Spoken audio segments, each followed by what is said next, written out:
Les décideurs de la gestion, bonjour. Vendredi, fin de semaine, mais milieu de journée, nous faisons le point sur les marchés. Nous essayons de tirer des conclusions sur les évolutions des marchés, de l'économie, des entreprises. Et puis, nous essayons aussi de les appliquer en stratégie et en gestion. Alors, c'est un peu particulier aujourd'hui, puisque j'ai à mes côtés Laurent Gauville. Bonjour Laurent. Bonjour Hubert. Qui est un spécialiste de l'immobilier coté.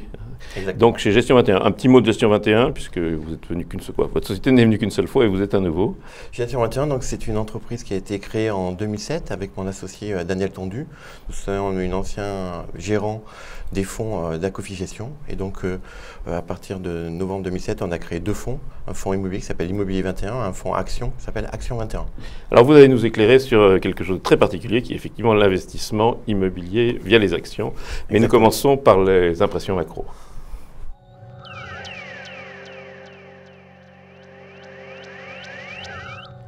Alors, impression macro, retour au calme sur les bourses. Hein, c'est ça qui ressort de cette semaine. Le fameux indice de la peur qui baisse, le fameux VIX qui baisse de 33% sur la semaine. Les marchés européens qui prennent 5 à 6%, Wall Street 4 à 5%. Un peu, on est revenu dans... la peur a été un petit peu effacée, une peur qui est liée en fait à la pression que les marchés financiers exercent sur les banques centrales ou inversement. Donc on est revenu à peu près à la raison avec ce qui a plus monté, c'est finalement ce qui avait le plus baissé. Hein. C'est relativement classique. Les banques centrales sont à la manœuvre. Il a suffi, par exemple, que certains membres du comité de politique monétaire de la BCE disent qu'on pourrait racheter directement, que la Banque centrale pourrait acheter directement des obligations de sociétés privées pour que les gens se disent que finalement, les investisseurs se disent que finalement, et la BCE et la Fed ne sont pas prêtes à mettre le feu partout. Alors, sur ce fond, confirmation, hein, l'Europe est en panne, le fameux indice ZEV de l'activité allemande est au plus bas depuis 2012, il est en territoire négatif, ce qui lui paraît effectivement depuis cette époque-là. La croissance américaine s'accroche, elle est bonne, et la croissance chinoise est moins mauvaise que ce qu'on avait pu craindre. Hein. Alors, ça laisse rêveur quand même aussi de penser que 7,3% de croissance sur un trimestre, c'est mauvais, mais finalement, c'est plutôt bon. Donc, impression macro, retour un peu à la normale après une montée excessive des peurs.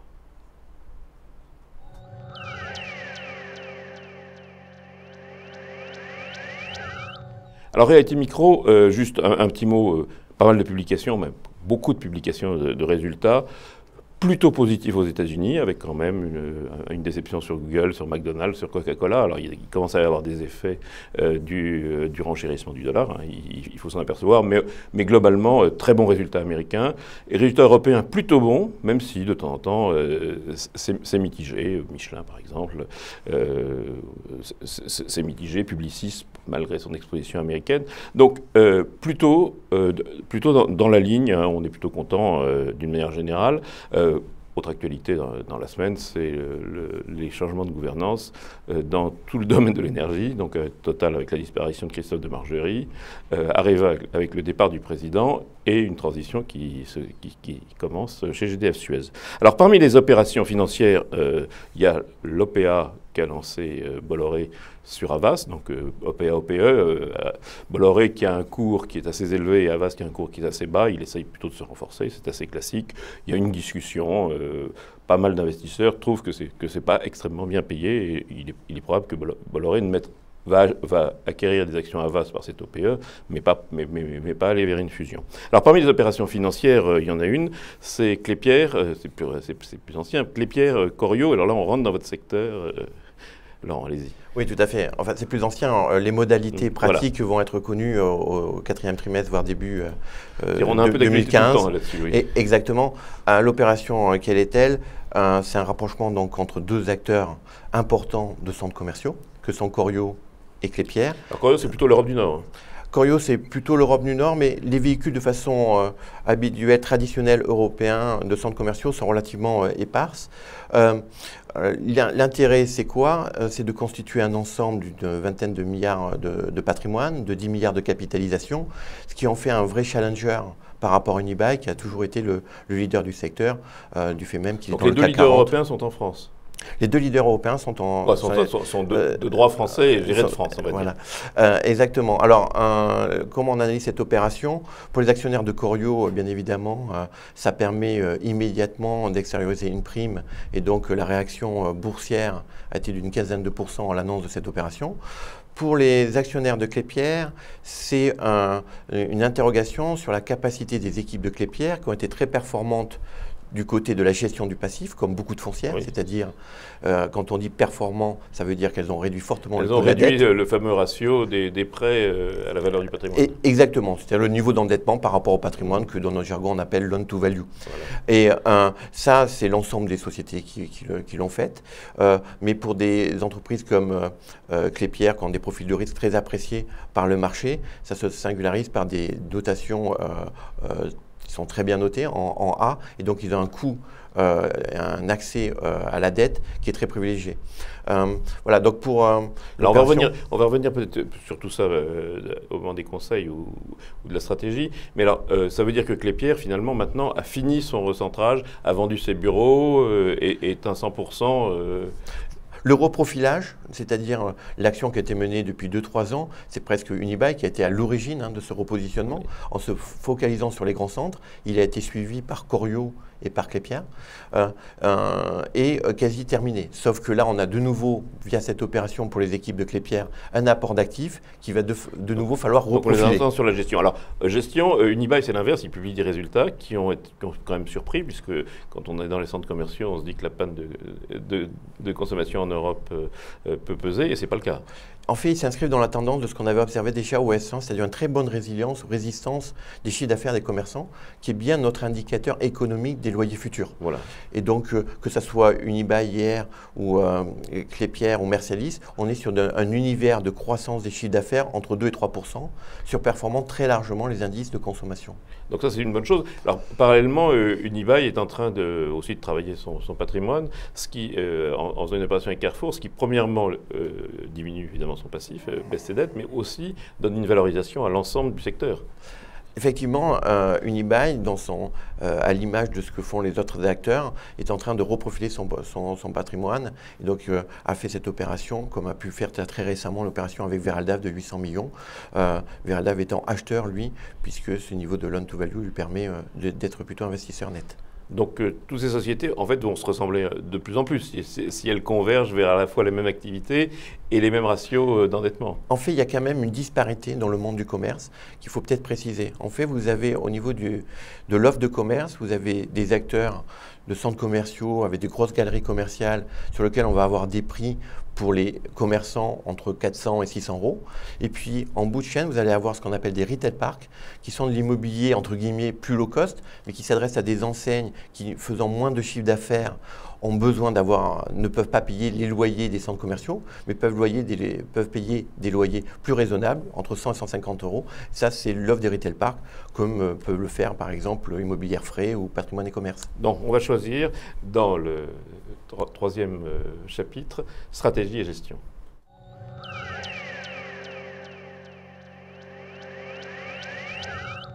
Alors, pourquoi l'immobilier? On a l'impression tous que l'immobilier c'est au plus haut et que c'est vraiment pas le moment d'aller faire le mariole d'acheter de l'immobilier. Alors, derrière le mot immobilier, en fait, se cache un marché avec beaucoup de disparités. Le sentiment dont vous vous rendez compte, c'est certainement l'immobilier de logement. C'est l'immobilier de logement à Paris, on va dire. L'immobilier de logement à Paris. Oui, donc c'est quand même un cahier des charges très précis. Oui, très précis. En sachant que l'immobilier coté zone euro auquel donne accès notre fonds Immobilier 21 est essentiellement centré sur du commerce et du bureau, et marginalement sur du logement. Alors, qu'en est-il? On fait effectivement, si on est plutôt en haut de cycle sur le marché du logement et peut-être même notamment à Paris, au niveau, même si on observe un ralentissement des prix depuis l'été, au niveau des valeurs d'actifs, qu'il s'agisse de bureaux ou voire des centres commerciaux, on est par rapport au plus haut de 2007, 20 à 25% en dessous. Donc on n'est pas du tout dans la même situation du cycle, l'un par rapport à l'autre. Donc l'immobilier, c'est pas acheté. Il n'y a pas d'excès. Vous le valorisez en fonction de quoi? Des loyers, en réalité. C'est le rapport de... Exactement. Vous mentionnez la performance de l'immobilier depuis le début de l'année qui est excellente, puisque globalement, on fait à peu près 10% de performance, là où le CAC est proche de l'équilibre. Voire un peu négatif. Voire un peu négatif. Il faut reconnaître que c'est un secteur, à l'image de tous les secteurs de rente, qui ont bénéficié de l'environnementaux bas. Et donc, vous faisiez référence à la bonne performance des utilities dans votre introduction. C'est un secteur historiquement qui a toujours très bien marché. C'est pas l'image qu'on en a. On a l'impression que l'immobilier, ça monte, ça baisse, et que c'est archi volatile. Et vous qui suivez ça depuis un petit moment, vous dites le contraire finalement. On a la chance de gérer des fonds de façon publique depuis 1998. Notre track record de performance est de 10% par an. Malheureusement, pas de façon linéaire, mais le total, c'est ça. Et quand on regarde sur 10 ans, 20 ans, 30 ans, où se situe le secteur par rapport aux autres secteurs, par rapport aux autres classes d'actifs, l'immobilier est souvent dans le podium de tête. C'est ça, c'est pas loin. Ça fait mieux que l'or, les actions, sur ces périodes-là. Sur toutes ces périodes-là où il n'y a pas d'arbitraire de date, mais en glissant. Alors, pourquoi faire de l'immobilier coté plutôt que d'autres manières de faire de l'immobilier, à la fois de l'immobilier papier ou même de l'immobilier direct? Il y a des atouts structurels et des atouts conjoncturels. Les atouts structurels, c'est qu'on donne accès à de l'immobilier en portefeuille, avec des savoir-faire immobiliers par des équipes. Ça, c'est la feuille de route, et avec une liquidité dans un environnement fiscal privilégié. Ça, c'est la feuille de route structurelle. Et puis, il y a des atouts conjoncturels. Alors, les atouts conjoncturels, c'est quoi aujourd'hui? C'est un panorama des alternatives de rendement qui se limitent de plus en plus, avec, vous le savez, des emprunts d'État qui ne rapportent plus rien, du corporate également. Et donc, nous, on se situe sur des niveaux de rendement de 5%, voire 5,5% pour le fonds, ce qui en fait vraiment un véhicule très visible et très attractif en termes de rendement relatif. Donc, la diversification permet le rendement, finalement. Exactement. En tout cas, la diversification permet la pérennité de ce rendement. Voilà, parce qu'on a démontré depuis 2007 que les dividendes de ce secteur, si l'on prend un portefeuille représentatif de l'ensemble du secteur, sont restés en positif par rapport à une base 100 en 2007. Donc, le critère du rendement a du sens dès lors qu'on n'est pas dans une phase d'anticipation de décroissance de son rendement. Et le secteur immobilier procure une indexation positive de ce rendement. Alors, vous avez dit un mot de l'environnement fiscal. Alors, on sait que pour un particulier, investir directement dans l'immobilier, c'est une horreur absolue, parce que ça demande de la paperasserie, qu'il y a une fiscalité qui est difficile. Et une gestion surtout aussi. Et une gestion terrible. Quotidienne. Alors pourquoi vous avez dit environnement fiscal favorable pour l'immobilier coté finalement? En fait, qu'il s'agisse de la France ou même au niveau européen, on a une banalisation du statut américain REIT, c'est-à-dire les SIC en France. Le SIC en France, dans lequel coté, exactement, dans lequel vous avez un véhicule totalement transparent, c'est-à-dire à zéro d'imposition, tant sur la partie récurrente des revenus que des plus-values. C'est-à-dire donc la société, je sais pas qui, gère pour moi et elle me verse l'essentiel de ses profits et c'est à moi de payer les impôts. Exactement, le véhicule est transparent. Et donc, par exemple, dans un PEA, c'est assez favorable. Alors, le fonds n'est pas PEA. Oui, mais il est assurance viable, entre guillemets. Exactement. Et là c'est vraiment un très bon support, puisque à partir du moment où on décale la position, c'est parfait. Hein. Alors, vos objectifs de rendement, alors on a dit les emprunts d'État, ça rapporte entre moins de 1% pour l'Allemagne et moins de 1,5% pour la France, par exemple, et moins de 2% pour les États-Unis. C'est quoi votre objectif de rendement aujourd'hui, quand vous constituez votre portefeuille vous faites des hypothèses, évidemment, valeur par valeur. Bien évidemment. On a les mêmes atouts structurels que par le passé et on a, à nos yeux, des atouts conjoncturels supérieurs à la moyenne du passé. Sachant que sur le passé, on a fait 10%, donc tout naturellement, par an. Donc tout naturellement, on envisage un objectif de performance de 10%. Vous avez un modèle qui est un peu original, j'ai trouvé quand vous le présentez, c'est que vous essayez de décomposer la performance passée, mais ça c'est relativement classique, mais aussi la performance future. C'est-à-dire le potentiel, vous le décomposez en plusieurs parties. Effectivement. Donc on a, et c'est la force de ce secteur, à la base de l'objectif de performance ou de la réalisation de cet objectif, si on regarde le passé, le rendement. C'est le cœur du moteur. Le loyer, on va dire. Voilà. C'est de l'immobilier, il y a bien des gens qui payent un loyer, sinon c'est mieux. Et ça fait plus de la moitié de la performance, on est à 5,5 de la performance. L'indexation, on n'y croit pas. Donc on a... C'est-à-dire aujourd'hui, les centres commerciaux ont des loyers qui sont indexés sur le chiffre d'affaires et puis il y a une partie d'indexation. Et les bureaux sur le coût de la construction. Il y a un peu d'indexation, mais honnêtement, sur les bureaux, compte tenu de on n'attend pas de reprise du cycle locatif avant 2 ans. Oui, donc indexation, on ne joue pas. On a les 5%, c'est pas mal, mais on ne pense pas que c'est Par contre, on estime aujourd'hui qu'on a un tel écart entre les rendements en dividendes et le coût des emprunts d'État, ce qu'on appelle prime de risque. Alors cette prime de risque, elle est quoi, de 3,5, 4% quoi? Exactement, Ouais, 400 points de base à peu près, oui, 380 points de base actuellement, et qu'on pense qu'il va y avoir une convergence, c'est-à-dire une réduction de cette prime de risque qui va générer une hausse des cours. C'est-à-dire que même si les emprunts d'État avaient des rendements qui montaient un tout petit peu, il y a tellement de marge que la convergence va jouer en faveur de l'actif de l'industrie. Voilà, on a un tel niveau de prime de risque, on a le confort d'envisager, même si ce n'est pas le scénario de court terme, une hausse des taux et également une hausse des cours. Et donc ça, dans cet élément, si je reprends la décomposition, 5, 5,5 de rendement, 2-3 points d'option de convergence, et puis également un environnement de taux d'intérêt dont les foncières, compte tenu de leur maturité de 4-5 ans d'endettement, bénéficient tous les ans et ce n'est pas fini. Oui, non seulement les endettements ont baissé, mais chaque année, c'est renégocié plus bas. Et voilà, et ça fait 2-3 points de croissance des cash flows. Ça, c'est du certain. Et ça, c'est du certain dans le sens, dans l'inertie, à taux d'intérêt constant. Oui, d'autant que les foncières sont des bonnes signatures. Voilà. Les deux grandes, la française, elles sont notées, elles ont des ratings qui les placent bien. Oui, tout à fait. Et donc, ça donne par exemple une émission d'Unibail de 800 millions d'euros de mémoire, ou 750 millions d'euros, qui situe sur du 8 ans à 1,38. Donc, vous voyez, par rapport à des coûts moyens de la dette autour de 2,5-3. Donc, cet effet de refinancement va avoir un impact très positif de 2-3 points sur les cash flows futurs. Alors, on a beaucoup parlé des centres commerciaux. Il y a eu une opération un peu plus ancienne dans le domaine du bureau. Vous l'avez suivi, j'imagine. C'est donc Tour Eiffel qui a été repris par SMA BTP, qui était un de ses actionnaires. Exactement. Donc c'est une opération qui montre un petit peu d'abord l'attrait l'intérêt de l'immobilier en bourse. Le niveau de valorisation, on parle du fait que ça a été acheté à l'ANR, mais il faut quand même se rappeler qu'à ce niveau de valorisation, donc l'actif net réévalué. À l'actif net réévalué, le niveau de rendement des actifs est de 7%. Donc on peut comprendre. C'est des bureaux qui sont situés plutôt où? Alors c'est des bureaux qui initialement étaient plutôt des parcs d'affaires et qui avaient été repositionnés par la dernière équipe managériale plutôt vers l'Île-de-France.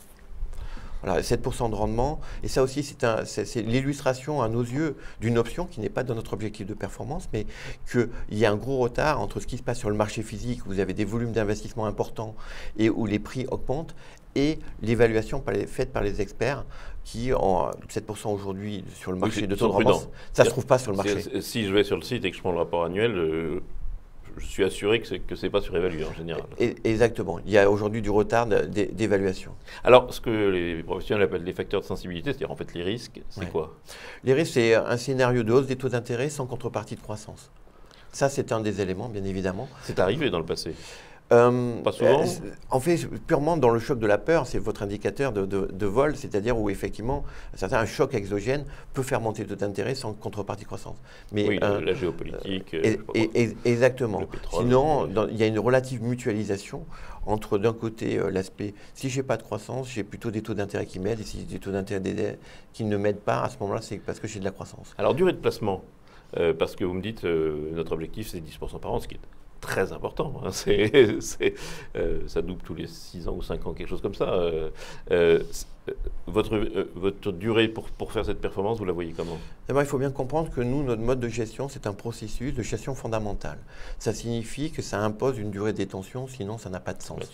La durée de placement recommandée est de 5 ans sur notre fonds. Il faut savoir que depuis 2007, si l'on regarde sur 5 ans glissants, on n'a pas perdu d'argent. Donc ça montre bien la pertinence de cet indicateur pour nos clients.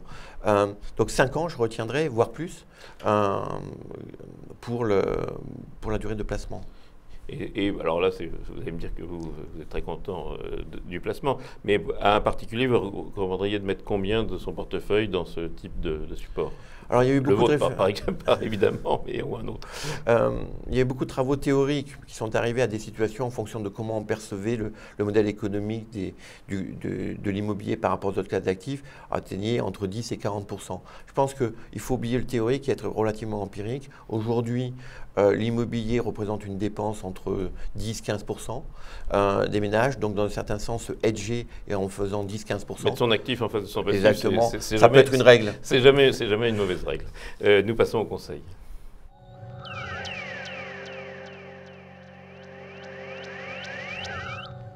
Alors, Laurent, si on rentre un peu dans le détail, à part le fait de souscrire à votre fonds pour viser 5% par an, un conseil fort? Alors, un conseil, alors deux conseils plutôt. L'une qui est dans le monde vraiment des small cap, même si le secteur lui-même n'est pas un secteur de big cap, c'est Argan. C'est une entreprise qui donne accès à des entrepôts logistiques. Donc, c'est des grosses plateformes.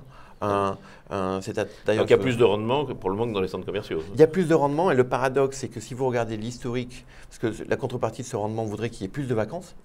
Or, il se trouve que cette équipe gère très bien son patrimoine, notamment par la rotation, alors qui est essentiellement sur la ceinture Paris-Rhône-Alpes, qui est l'axe logistique par excellence, qui a une particularité donc d'être vraiment sur du triple A ou du prime logistique, qui valorise ses actifs à 7,5, là où on peut penser que le marché est beaucoup plus bas aujourd'hui sur ce type de classe d'actifs. Donc il y a vraiment une option de revalorisation importante sur ce dossier qui s'appelle Argan. Alors il n'y a pas de coefficient de vétusté important ou dans ce job-là? Alors, parce qu'on a l'impression quand même que le transport et la logistique, c'est de l'investissement permanent.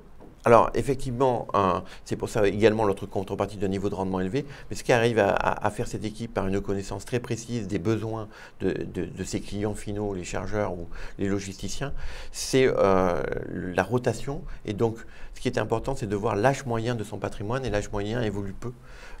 Et par conséquent, c'est un patrimoine qui est toujours adapté aux besoins de ses clients futurs. Et ils n'ont pas des clients qui sont trop importants, ils ne sont pas trop à la merci. Concentrés, ils sont pas, ils accompagnent, c'est-à-dire qu'il y a également une stratégie un peu de partenariat, c'est-à-dire qu'ils peuvent créer une première plateforme et si sur un site logistique comme assez classiquement, vous avez des extensions possibles et ils accompagnent leurs clients, ce qui est également une source de valeur ajoutée importante parce qu'ils intègrent la marge de promotion. Oui, ils font comme les grands industriels. Donc là, 7,5 de rendement sur Argan à peu près. Alors, 7,5, c'est la valorisation des valeurs d'actifs. Aujourd'hui, c'est un secteur qui se paye, c'est un dossier qui se paye 7 fois en cash flow, c'est-à-dire 14% de cash flow yield, c'est-à-dire le cash flow est un peu l'équivalent du PER sur le marché. Donc, et le dividende? Le dividende est autour de 5,5%. Donc, tout simplement parce qu'ils amortissent leurs dettes. Donc ça aussi, c'est un facteur de prudence de l'entreprise. Et donc le potentiel de distribution est un peu plus faible sur les autres. Alors le deuxième conseil? Le deuxième, c'est un dossier qui a déçu depuis maintenant un certain temps, qui s'appelle ICAD, qui avait fait un rapprochement lui aussi, une opération financière avec Silic. Alors c'est quoi? ICAD, c'est 10 milliards de patrimoine, c'est gros, environ, oui. C'est un patrimoine principalement bureau, mais Île-de-France sans vraiment de parti pris géographique. Silic, c'était très Orly. Alors, Silic, c'était Orly-Rungis, avec plutôt une entité parc d'affaires. ICAD, historique, c'était plutôt bureau hors parc d'affaires. Et donc, le consolidé fait qu'ils sont présents sur l'ensemble de la gamme immobilière en termes de prix. Et c'est un dossier qui a été pénalisé par une opération un peu emblématique pour eux en tout cas, qui était la Tour Eco, qui ne se remplissait pas. Et là, on a eu cette année... Qui est où? Qui est à La Défense. Qui est à La Défense. Le marché de La Défense étant... c'est un marché qui a son propre cycle. Qui a son propre cycle, qui a beaucoup souffert, mais qui commence à avoir quand même quelques annonces de commercialisation. On en a eu très récemment, pas plus tard que hier, sur la Tour Eco, qui aujourd'hui, donc, le taux de remplissage est plus de 60%. Et également... chez Unibail sur la tour Majunga. Et donc, il cadre le rendement aujourd'hui? Alors, le rendement en cash flow yield, on n'est pas tout à fait à 7%, c'était de rendement économique, mais on est à quasiment à 6% en termes de dividendes, ce qui, pour une grosse capi et pour ses options, puisque le remplissage et tout va être très bénéfique, sans parler de l'effet frais financiers, mais qui est commun quasiment à l'ensemble du secteur, permet d'espérer de bonnes croissances des cash flows. Et autrement, dans les grandes, vous n'avez pas de préféré? Elles se comparent d'un jour sur l'autre? Unibail, Klépierre On est en fait alors Unibail, Klépierre, en fait aujourd'hui on estime qu'on est plus surpondéré sur Klépierre que sur Unibail pour une raison simple, c'est qu'on pense que Klépierre est capable de, aujourd'hui un différentiel de valorisation. Est-ce que vous avez décrit? Il y a un nouveau job qui arrive, donc on prend sa capacité, essentiellement aussi par l'apport actionnarial de Simon. Il y a eu une démonstration au passif via la structure du financement. On pense qu'ils sont capables à l'actif également. Et les derniers chiffres d'affaires qui ont été publiés montrent que les chiffres d'affaires des commerçants de Klépierre sont tout à fait, non pas à rougir des chiffres d'affaires des commerçants. C'est vraiment le paradoxe, je trouve, de toute votre description, c'est qu'on a l'impression que la consommation est en baisse et les centres commerciaux marchent malgré Internet. Alors, parce que ça, c'est la dernière peur. Vous n'avez pas parlé de facteur de sensibilité, c'est est-ce qu'Internet ne va pas tuer les centres commerciaux, quoi. Alors oui, Internet, effectivement, quand dans ma description, j'aurais pu dire, il y a des loyers à 400-600 euros, d'autres à 100-200 euros, et puis il y a des loyers à zéro, qui est l'Internet. Mais l'Internet, vous savez, l'Internet, il y a une très très forte croissance observée, quand vous la regardez. Mais quand vous regardez les modèles économiques pour survivre, ils ont besoin de croissance à périmètre constant.